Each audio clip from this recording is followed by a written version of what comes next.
상반기 구역 모임과 제자훈련, 사역훈련 여러 모임들을 열심히 가지시고 이제 7월부터 방학이 되었습니다. 이제 방학 가운데서 이제 조용히 우리 자신을 돌아보는 시간을 좀 가져보려고 합니다. 그래서 앞으로 몇 시간 우리의 인생을 있는 그대로 한번 돌아보는 시간, 이런 주제로 오늘은 그 첫 번째 시간, 지혜 선생 코헤렛의 따끔한 일침이라는 제목으로 말씀을 전하려고 합니다. 오늘 본문이 전도서에서 우리가 1절, 2절을 살펴봤습니다. 여러분은 전도서 하면 어떤 책이라고 생각되십니까? 어떤 신학자는 말합니다. 전도서는 가장 솔직한 성경책이다. 어떤 점에서 솔직하냐? 우리 인생을 있는 그대로 보여주기 때문에 그렇다라는 겁니다. 전도서의 배경은 우리가 잘 아시는 대로 해 아래서입니다. 해 아래가 어디입니까? 지금 내가 발을 딛고 살아가는 이 땅 위를 말합니다. 이 해 아래에서 어떤 일이 일어납니까? 우리의 삶이 이루어져 가고 있습니다. 그래서 전도서는 해 아래에서 살아가는 우리의 삶을 있는 그대로를 말해주고 있습니다.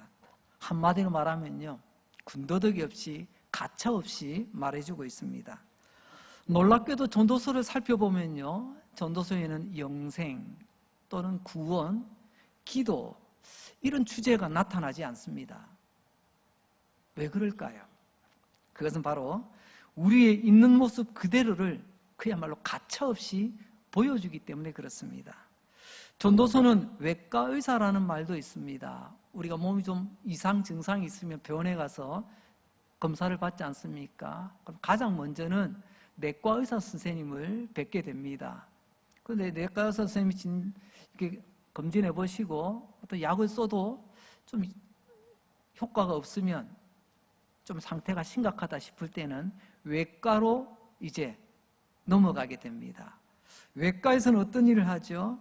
여러분, 심각한 병이 걸려있는 환자가 병원에 찾아오게 되면 의사 선생님, 아이고 수술해야 될 것 같은데요.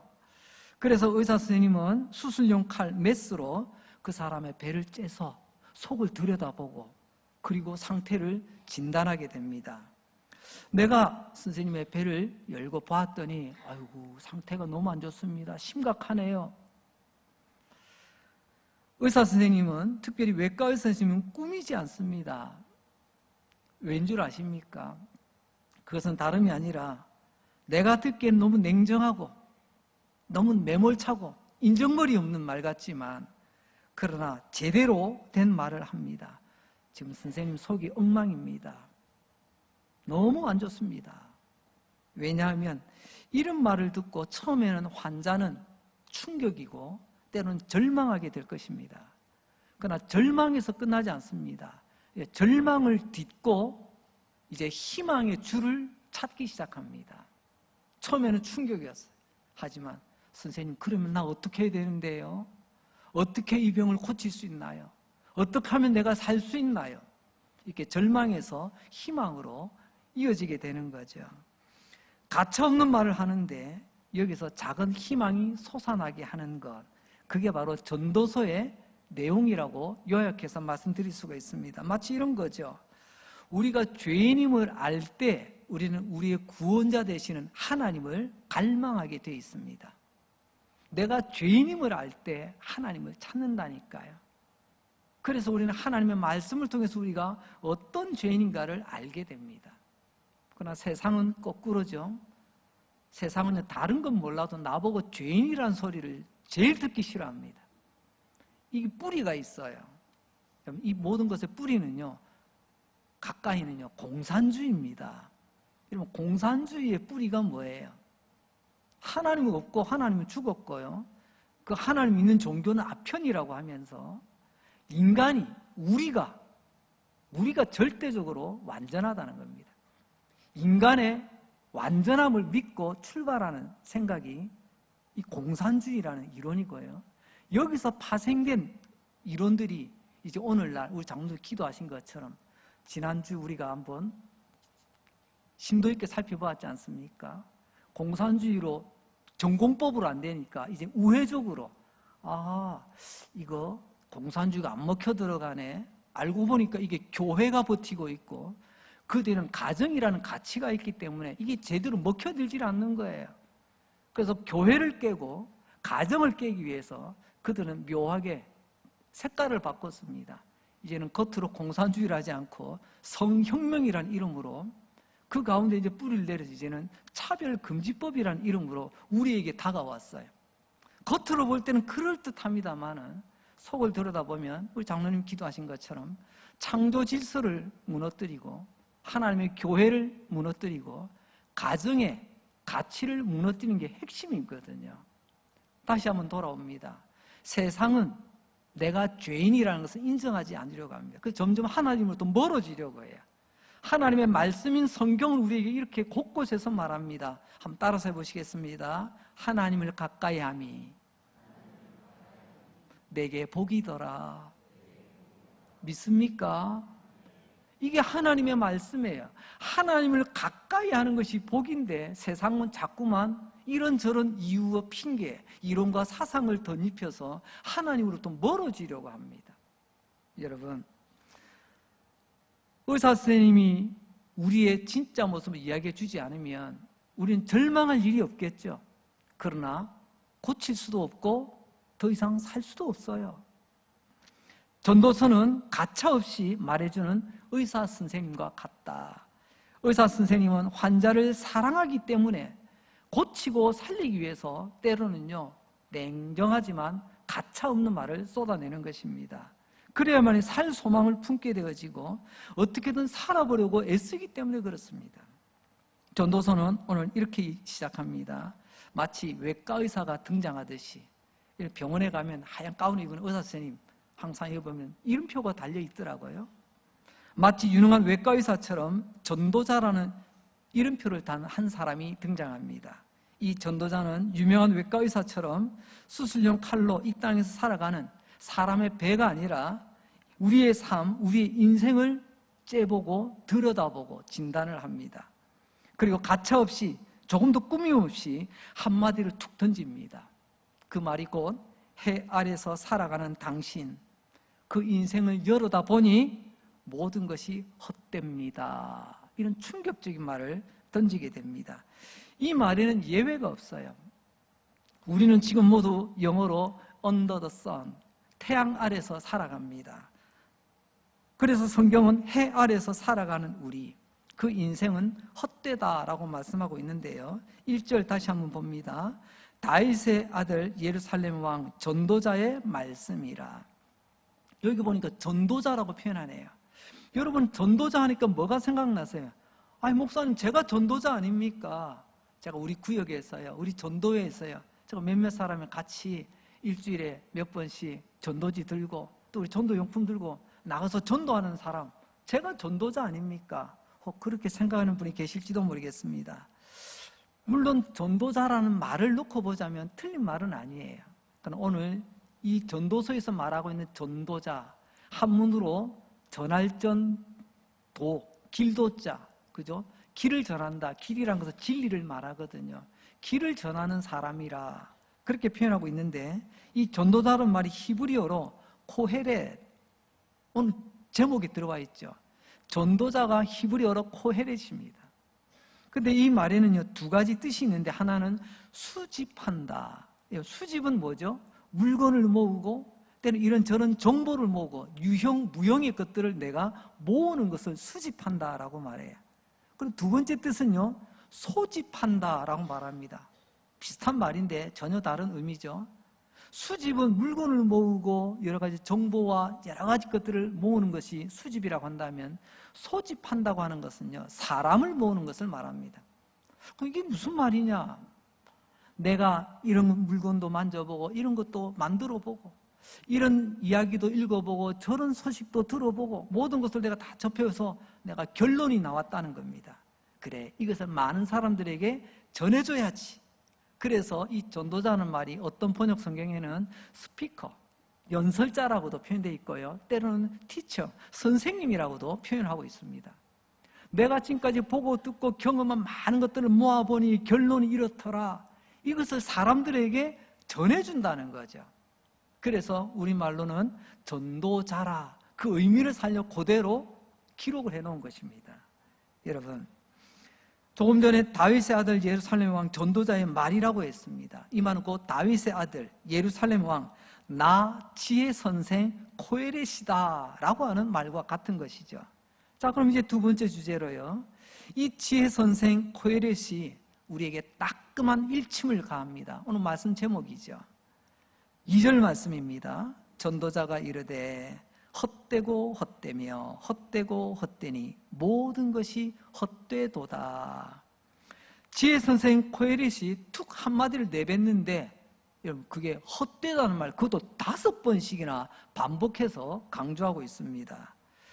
외과의 선생님은 우리의 배를 갈라서 들여다보고 진단하지만, 이 코엘렛, 이 전도자는 우리의 인생, 우리의 삶을 갈라서 들여다보고 결론이 이겁니다. 헛되고 헛되며 헛되고 헛되니 모든 것이 헛되네요. 깜짝 놀랄 충격적인 말 한마디입니다. 그리고 3절에 가서는 이렇게 말하죠. 무엇이 헛되고 부질없다는 건가? 해 아래에서 수고하는 모든 수고가 사람에게 무엇이 유익한가? 여기서 수고는 원숭이 수고 아닙니다. 코끼리 수고 아니에요. 바로 인간의 수고입니다. 해 아래서, 태양 아래서 살아가는 인간 아무개가 하는 모든 수고, 결국은 다 헛되다는 말이죠. 여러분, 우리에게는 어느 정도 재산이 있지 않습니까? 통장에 남아있는 액수, 집 문서, 여러 가지. 나에게는 재산이라는 것이 있습니다. 여러분, 그거 내가 수고해서 모은 것 아닙니까? 그 또한 수고입니다. 또한 남들이 모르는 나는 지식과 정보를 가지고 있습니다. 그럼 자다가 일어나 보니까 깨달아졌더라, 이게 아니지 않습니까? 내가 시간을 내서 책을 넘겨보고, 내가 시간을 내서 누군가에 가서 물어보기도 하고, 어디 가서 배우기도 하고, 검색하기도 하고, 그게 다 내 수고예요. 수고의 결과로 나에게는 이런 지식과 정보가 쌓이게 된 거죠. 그리고 어떤 사람은 성공하고 출세했답니다. 가만히 있는데 성공과 출세가 뚝 떨어지나요? 그 또한 내가 수고한 결과 아니겠습니까? 이 수고가 우리의 삶의 전체라는 거죠. 지금 내게 있는 모든 것, 다르게 표현하자면 내 수고의 결과라는 것입니다. 그래서 결론적으로 말하면 이런 내 수고의 결과가, 오늘 전도서는 말합니다. 다 헛된 거다. 무슨 이렇게 당황스러운 말이 다 있죠? 거침없이 한마디, 따끔한 한마디 던집니다. 마치 냉정한 외과 의사 선생님처럼 말입니다. 내 인생, 내 삶이라는 배를 째보며 한마디 하는데 다 부질없습니다. 덧없습니다. 헛됩니다. 여기서 헛되다는 말, 좀 더 의미를 알기 위해서 히브리어를 보니까요, 헤벨, 이렇게 돼 있더라고요. 헤벨. 이 헤벨은요, 우리가 잘 아는 그런 말이더라고요. 안개, 그리고 겨울에 호 하면 나오는 우리 뽀얀 입김이 있죠. 입김. 이게 헤벨. 이것을 우리말로 헛되다라고 표현을 했습니다. 의미가 있다라고 생각이 되어집니다. 여러분, 여기서 주의해야 될 것은, 헛되다라고 하는 것은 어떤 종교에서 말하는 모든 것은 무다, 무, 없다, 없어, 그런 의미가 아닙니다. 그리고 또한 조심해야 될 것은, 헛되다는 것은 허무주의도 아닙니다.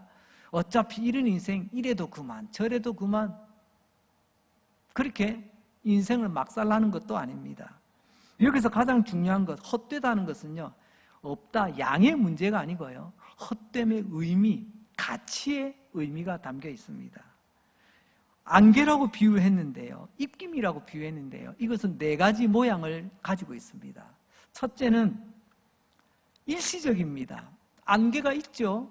근데 잠시 뒤에 사라집니다.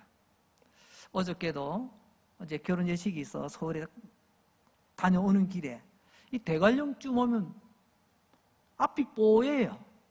왜요? 안개가 껴 있더라고요. 낮 안개. 아침 안개만 있는 줄 알았더니 낮에도 안개가 있더라고요. 조금 지나니까 또 멀쩡해지더라고요. 겨울의 입김. 내볼 때는 뽀얗게 보이는데 잠시 뒤에 아무것도 없는 것처럼 사라지고 맙니다. 마찬가지입니다. 우리의 인생도 이와 같이 잠시 있는 듯 하다가 없어진다는 이런 일시성을 가지고 있다는 겁니다. 야고보서 4장 14절은 우리에게 이렇게 말씀합니다. 내일 일을 너희가 알지 못하는도다. 너희 생명이 무엇이냐? 너희는 잠깐 보이다가 없어지는 뭐라고요? 그럼 신약에도 똑같이 우리의 삶을 진단합니다. 전도서뿐만이 아니라 신약에서도 한마디로 말하면 하나 우리의 인생은 알고 보면 안개 같은 거야 라고 말씀하고 계시다는 거죠. 두 번째로 이 안개의 모습은 무익하고 무력하다는 것입니다. 안개가 있긴 있어도 그게 힘이 있던가요? 겨울에 내 입에서 나오는 뽀얀 입김이 나를 도와주고 나를 붙들어줄 힘이 되던가요? 안개와 입김은 이처럼 나에게 무익합니다. 또 결정적인 순간에는 나를 도울 힘이 하나도 없는 무기력합니다. 무력합니다. 그래서 전도서에서는 이런 무익하고 무력한 것을 때로는요 죽음이라는 단어로 우리가 정신이 번쩍 들도록 언급해 주고 있습니다. 죽음 앞에서는 어떤 것도 도움이 되지 않는 것, 그걸 우리는 수고하며 싸워왔다는 것입니다. 그리고 세 번째로는요 불가사의하다는 것입니다. 불가사의하다면 도저히 내 생각으로는 이해가 안 된다는 거예요. 병원에 갔습니다. 이제 항암치료 끝내도 되겠습니다 라고 이야기 듣고 나왔습니다. 이게 몇 년 만에 듣는 희소식인지 기뻤어요. 근데 조금 시간이 지나니까 웬걸요? 어떡하죠? 다시 재발이 됐네요. 그때 우리는 어떡하죠? 분명히 다 된 줄 알았는데, 나도 조심했는데, 그래서 내가 생각할 수 없는 그런 일들이, 내 계획대로 되지 않는 일들이 일어나더라는 것입니다. 때로는 가정에서도 마찬가지죠.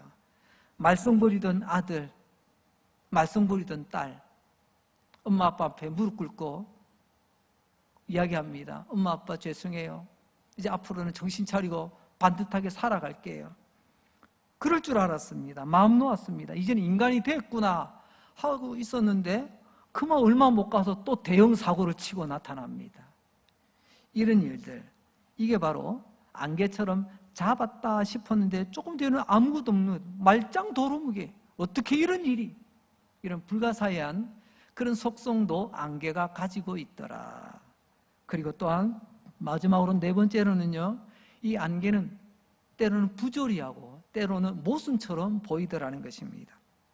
내 삶의 모든 것이 헛되고 안개와 같고 입김과 같고 잡았다 싶었지만 보이지 않습니다. 어떻습니까? 내 마음은 항상 청춘이에요. 그런데 현실은 어떻습니까? 이제 70, 80, 이제 노년의 길을 걸어가고 있는 우리의 모습들도 때로는 보여지기도 합니다. 잡았다 싶었지만 내 손가락으로 내 청춘도 빠져나가더라는 것입니다. 그런데 이 모든 것을 누가 하는 걸까요? 그냥 자연스러운 자연현상인가요? 하나님 알지 못하는 사람, 그게 뭐 자연이고 그게 인생이지라고 말하겠지만 우리는 그렇지 않습니다. 이 모든 것도 다 하나님께서 이루어 가시는 일이다. 그런데 하나님이 이루어 가시는데 왜 하필이면 이런 일을 하시냐는 거예요. 도저히 납득이 되지 않고 도저히 때로는 너무나도 부조리하고 때로는 앞뒤가 맞지 않는 모순처럼 여겨질 때가 많이 있다는 것입니다. 내 지성과 이성으로는 납득이 되지 않는 이런 모순적인 일들이 하나님이 행하신 일 가운데 너무 많이 보여지더라는 것입니다. 이것을 우리는 신앙의 신비라고 표현하기도 합니다. 이런 내 삶에서 경험하는 부조리와 모순 속에서 하나님은 이 세상의 모든 것이 헛되다고 말씀하시는데, 그러면서 왜 나에게는 오늘도 일용할 양식을 주십니까? 아니, 이런 세상에 왜 나를 보내셨습니까? 우리 또 불평이 쏟아지기도 합니다. 하지만 생각해 보십시오. 우리 이런 모순 가운데, 때로는 부조리 가운데 이렇게 저렇게 고민이 많습니다. 머리가 막 복잡해져요.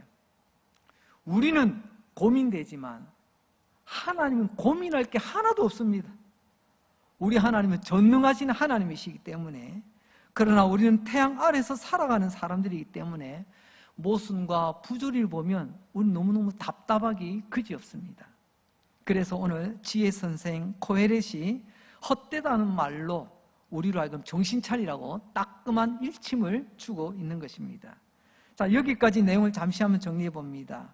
전도자, 즉 지혜의 선생 코헤렛이 수술용 칼을 들고 내 인생, 내 삶의 배를 갈라보니 모든 인간의 삶이 결국 안개, 해벨이더라는 것입니다. 그 해벨이라는 의미가 일시적이고 무기력하고 불가사의하고 때로는 모순투성이더라는 거죠. 아멘 하기는 쉽지만 그러나 또 한편 맞기는 맞아. 우리 또 동의할 수밖에 없는 우리의 한계를 보게 됩니다. 자, 이것을 잘 보여주는 모델이 창세기 4장에 등장합니다. 지금까지 이야기했던 바로 이러한 헤벨, 이 헛됨의 가장 모델이 되는 인물 누굴까요? 바로 아벨이라고 하는 사람입니다. 이 아벨이라는 사람, 아담의 아들로 형님 가인이 있고 그리고 또 자기 아벨이 있습니다. 어느 날 형님과 동생 가인과 아벨이 하나님께 예배드려 제사드려 나아갔다가 끔찍한 일이 일어나고 맙니다. 첫 번째, 동생 아벨은 형 가인에게 살해를 당합니다. 오늘 주제로 말하자면요, 아벨은요 형님보다 먼저 죽어요. 엄마 아빠보다 먼저 죽는, 너무나도 짧게 살다가 떠나게 됩니다. 안개죠. 이게 일시성이라고 말할 수 있습니다. 두 번째로, 형 가인이 자기를 죽일 때 동생 아벨은 아무런 저항도 못합니다. 그야말로 무력하기 짝이 없습니다. 세 번째로, 아벨은 그래도 그가 살고 싶지 않았을까요? 이 세상에서 태어나서 죽고 싶은 사람이 어디 있어요? 너무 힘들고 어려울 때는 죽고 싶다는 말이 입에 올라오긴 하지만 우리는 본능으로 다 살고 싶어 합니다. 아벨도 자기 생명을 잡고 싶었지만 그 생명이 내 소나기에서 안개처럼 빠져나가고 말았습니다. 이해할 수 없죠. 불가사의입니다. 네 번째로, 아벨은 형 가인보다도 여러분 사실 예배도 잘 드렸습니다. 하나님께 칭찬받았습니다. 하나님께 더 사랑받았습니다. 이런 아벨인데 왜 형 아벨보다 더 먼저 죽게 됐을까요? 왜 내 사랑하는 친구, 내 사랑하는 가족, 내 사랑하는 그 누군가가 왜 다른 사람보다 먼저 우리 곁을 떠나게 되는 걸까요?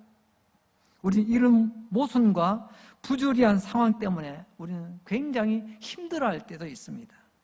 아벨의 인생은 이걸 우리에게 너무나도 잘 보여주고 있습니다.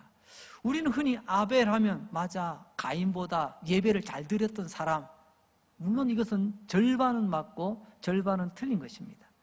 예배 잘 드린 것은 맞아요. 하지만 핵심은 거기에 있는 게 아니라는 겁니다.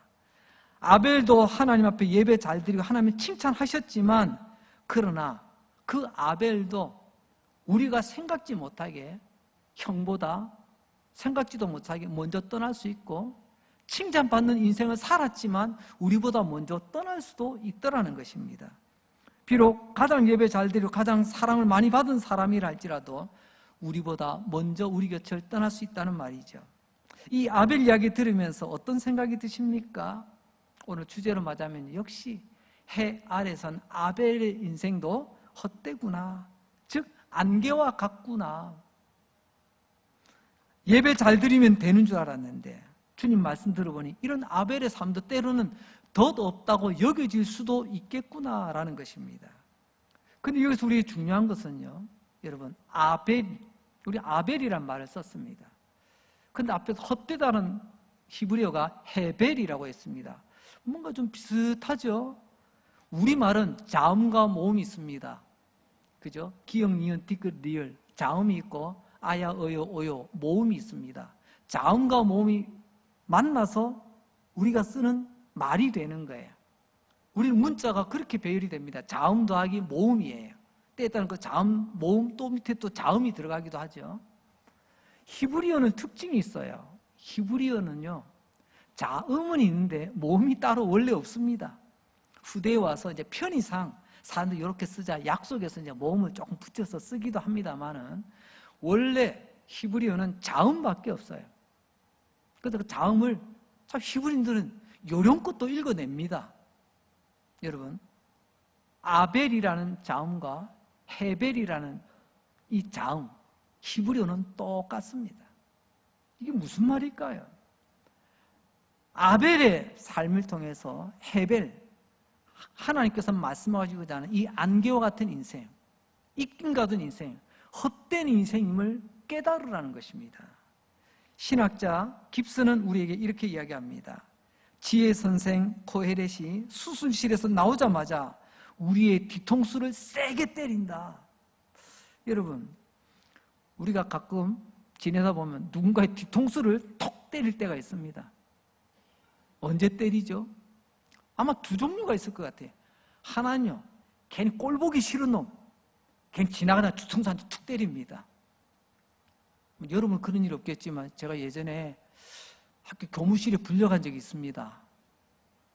그것도 교무실 입구에 무릎 꿇고 앉은 적이 있었습니다. 근데 희한하죠. 지나가시는 선생님마다 꼭 뒤통수 한 대씩 때리고 가시더라고요. 막 제대로 해 임마, 선생님 말 잘 들어 임마 이러면서. 그때는요, 미운 놈이니까 그렇게 하신 거 아닌가 생각됩니다. 근데 또 하나가 있습니다. 아마 선생님이 또 믿기만 했겠습니까? 정신 차리라고 그랬겠죠. 정신 차리라고 뒤통수 툭 때릴 때가 있습니다. 이놈아, 정신 차려. 오늘 지혜 선생 코헤렛이 너의 인생은 안개다, 너의 인생은 입김과 같다, 헛되다, 부질없다 라고 하는 이 말로 우리 뒤통수를 세게 때리는 이유가 바로 정신 차리라는 말 아닐까요? 지혜 선생 코헤렛이 따끔한 이 한마디에 우리는 놓았던 정신줄을 다시금 잡게 되고 정신을 차리게 됩니다.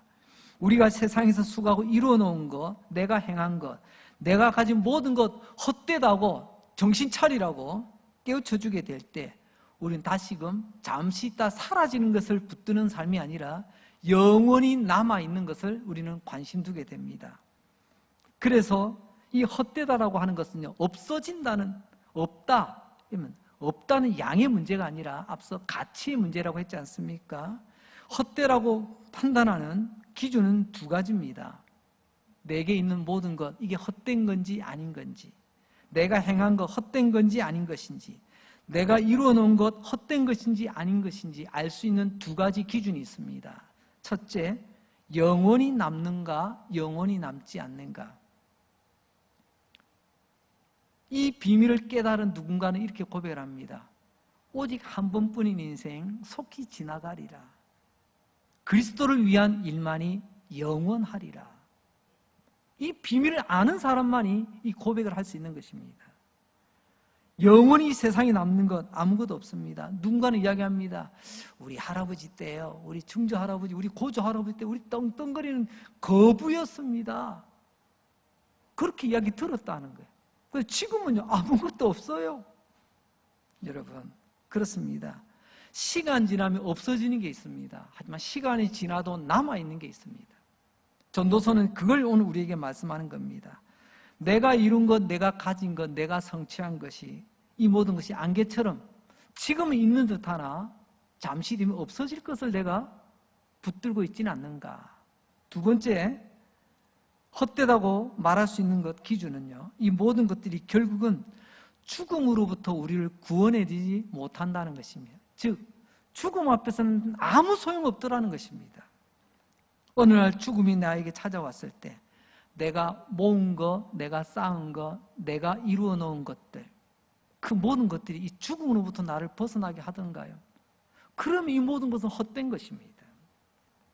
자, 이제 이 모든 말씀을 정리하면서 한번 마무리를 해보려고 합니다. 지혜 선생 코헤렛이 오늘 우리에게 따끔한 일침을 가하십니다. 우리의 뒤통수를 세게 때리며 정신 차리라고 말씀합니다.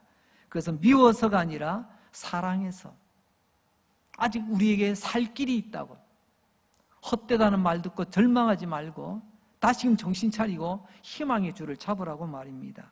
그 의도는 두 가지입니다. 첫째는요, 현실을 직시하라는 것입니다. 그리고 꿈속으로 도망가지 말라는 겁니다. 현실 도피하지 말라는 거예요. 여러분, 신앙생활이라는 이름으로, 신앙이라는 이름으로 현실을 외면하고 도피하는 사람들이 의외로 있더라고요. 전도서는 우리에게 말합니다. 전도서 안에 기도해라, 금식해라 이런 표현은 하나도 없어요. 앞서 말씀드렸잖아요. 전도서만큼 솔직한 성경이 없다고. 우리의 진짜 모습을 적나라하게 열어 보입니다. 그리고 말합니다. 현실에서 도망가서 자꾸 꿈속으로 도망가지 말라고. 우리는 허망한 꿈을 꾸고 있습니다. 그 허망한 꿈이 뭐냐면 해 아래, 태양 아래서 내가 이룬 것, 그래도 내가 이만큼 했는데, 내가 이런 것도 했는데, 내가 이만큼 모았는데, 내가 이런 것도, 거기서 제 자신을 속이고 있더라는 것입니다. 그러면서 이야기하죠. 그래도 내가 옛날에는, 우리 흔히 하는 말, 그래도 내가 왕년에는 옛날의 꿈속에서 내가 헤매이고 있는 것입니다. 여러분, 지혜 선생 코엘렛은 오늘 우리에게 따끔하게 일침을 가하고 있습니다. 헛된 꿈속에서 헤매지 마라. 현실을 직시하라. 그래서 우리에게 모든 것이 헛되다고 하는 이 따끔한 일침, 정신이 번쩍 들 만큼 우리 뒤통수를 세게 때리고 있는 것입니다.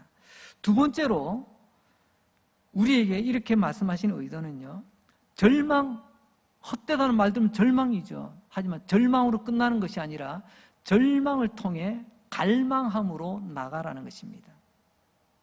우리 알고 있는 영어 문장 중에 이런 문장이 있습니다. No cross, no crown. 즉 십자가 없이 크라운은 영광이죠. 영광이 없다. 고난 없는 영광 없다. 뭐 이렇게도 표현하기도 합니다.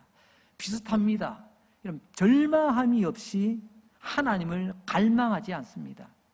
한마디 말하면 배부르고 등 따시면요, 하나님 안 찾더라고요. 내 인생의 절망을 느껴본 사람만이 하나님을 간절히 찾고, 앞서 말씀드렸죠.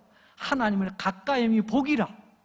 절망을 뼈저리게 경험한 사람이 하나님께 더욱더 가까이 나가는 복된 길을 걸어가더라는 것입니다. 해 아래 모든 것이 헛되다. 이 말 자체는 우리를 절망으로 끌고 갑니다. 그러나 절망이 끝이 아니라 그 절망을 딛고 일어나 하나님을 갈망하라는 것입니다. 이게 지혜 선생 코엘렛이 오늘 우리에게 따끔한 일침을 가하는 이유이기도 합니다. 여러분, 너의 모든 삶은 안개다, 헛되다, 부질없다, 덧없다, 이런 절망 속에서 주님, 그렇다면 헛되지 않은 것은 뭔가요? 헛되지 않는 것, 안개가 아닌 것은 어디 있나요? 이런 갈망함으로 하나님 앞에 나아가는 것, 이걸 위해서 전도서가 우리에게 주어졌다는 것입니다. 안개가 아닌 것은 해 위에 있습니다. 우리는 해 아래에서 살아가는 안개 속에서 살아갑니다. 하지만 해 위에 하나님의 영역, 하나님이 주시는 구원, 하나님이 다스리는 하나님의 나라, 그것이 곧 하나님의 시간, 영원의 세계입니다. 그것은 해 아래에 있는 것이 아니라 해 위에 있게 되죠. 이것을 깨달으라고 지혜 선생 코엘렛은 오늘도 우리에게 따끔한 한마디를 던져주고 있는 것입니다. 어떻게 해요? 땅만 쳐다보지 말고 눈을 들어 해 위를, 저 하늘을 쳐다보라고 말입니다. 이게 바로 절망 속에서 갈망의 눈을 뜨는 은혜 아니겠습니까? 우리는 이것을 통해서 예수님을 만나게 됐습니다. 여러분, 내가 절망하지 않은 사람은 절대로 예수님을 만나보지 못한 사람입니다. 내가 어떤 죄인인가를 깨달은 사람이 예수님을 나의 구주로 영접하는 사람이에요. 예수님의 이름은 알아도 예수님 나의 구주로 영접하지 못한 사람들이 의외로 있더라고요. 교회는 나오는데 여러분, 하나님 앞에 회개 기도가 없는 사람이 너무 많더라고요. 여러분, 회개는 자기가 절망한 사람이 하나님께 올려드리는 우리 믿음의 몸부림이에요. 그래서 회개한 자가 예수님을 영접하고 예수님 영접한 자가 주님과 함께 이런 복된 길을 걸어가게 되는 것 아니겠습니까? 언제 어떻게 여기까지 오게 되었는가? 지혜 선생 코엘렛은 오늘 우리에게 따끔하게 한마디 하십니다. 그것을 바울은 이렇게 바꾸어서 우리에게 말하고 있습니다. 골로새서 3장 1절로 2절 말씀, 오늘 이 말씀은 함께 읽도록 하겠습니다. 시작. 그러므로 너희가 그리스도와 함께 다시 살리심을 받았으면 위의 것을 찾으라. 거기는 그리스도께서 하나님 우편에 앉아 계시느니라. 위의 것을 생각하고 땅의 것을 생각하지 말라. 아멘. 땅의 것, 해 아래의 것은 안개, 허무하고 덧없는 것입니다. 해 위를 생각하라. 위의 것을 생각하고 위의 것을 찾으라고 말씀하십니다. 바울이 어떻게 이런 인간이 된 거죠? 예수님을 만났기 때문에 가능한 것입니다. 내가 절망하여 절망 중에 예수님을 만났기 때문에 이런 고백이 가능한 것입니다. 오늘 저와 여러분, 우리도 이런 바울의 모습으로 하나님 앞에 나아갈 수 있길 원합니다. 비록 헛됨이 가득한 세상이지만 바울처럼 뚜벅뚜벅 저 태양 위 하나님의 세계, 하나님의 영원하심을 바라보고 걸어가는 사랑하고 자랑스러운 우리 강릉절교회 성도님들이 되시기를 주님의 이름으로 축복합니다. 기도하겠습니다. 하나님 아버지 감사합니다. 오늘도 우리를 예배자로 세워주시고 또 귀한 시간 주의 말씀 듣게 해주시니 감사합니다. 오늘 전도자 지혜선생 코헤렛이 우리에게 따끔한 일침, 우리의 뒤통수를 세게 때리셨습니다. 미워서 때린 것이 아니라 우리를 사랑해서 다시 한번 살 길을 붙들라고, 현실을 직시하고 꿈속으로 도망가지 말라고, 절망을 통하여 갈망하며 나아가라고 오늘 우리에게 말씀하셨습니다. 안개 속에서 살아가는 우리, 이제 눈을 들어 하늘 위를 보게 하시고 주님과 함께 걸어가는 바울과 같은 복된 믿음의 발걸음 되게 하여 주시옵소서. 비록 헛됨이 가득한 세상이지만 바울처럼 뚜벅뚜벅 저 태양 위 하나님의 나라, 하나님의 영원함을 바라보며 걸어가는 우리 모든 믿음의 가족들 되게 하여 주옵소서. 예수님 이름으로 기도합니다. 아멘.